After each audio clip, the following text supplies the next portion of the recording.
మన నిజామాబాద్ ఎంపీ అరవింద్ గారు మీడియాతో మాట్లాడిన సందర్భంలో జనసేన పార్టీ తెలంగాణలో జిహెచ్ఎంసీ ఎన్నికల్లో మాకు పొత్తు కానీ రాబోయే జనరల్ ఎలక్షన్లో కానీ మేము సింగిల్గా వెళ్తామనే ఉద్దేశంలో మాట్లాడారు. అందులో భాగంగా మేము అరవింద్ గారికి మేము ఒకటి విషయం తెలియజేయాలనుకుంటున్నాము.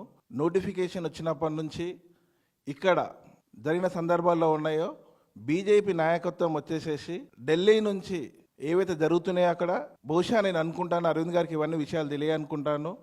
ఎందుగురించి అంటే దాంట్లో భాగంగా బీజేపీ నుంచి కిషన్ రెడ్డి గారు, డాక్టర్ లక్ష్మణ్ గారు స్వయంగా మా అధ్యక్షులు పవన్ కళ్యాణ్ గారి దగ్గరికి వచ్చి ఏవైతే జిహెచ్ఎంసీ ఎలక్షన్లో పూర్తి సపోర్టు మాకు ఇవ్వాలని వాళ్ళు కోరడం జరిగింది.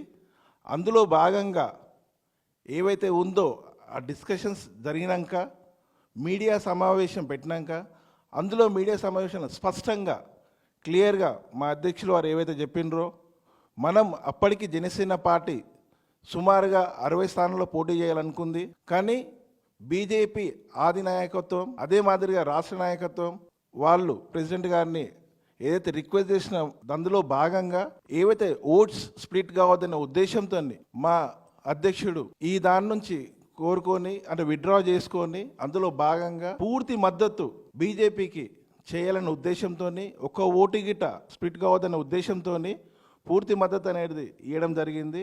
ఇది బహుశా అరవింద్ గారికి తెలియదేమో.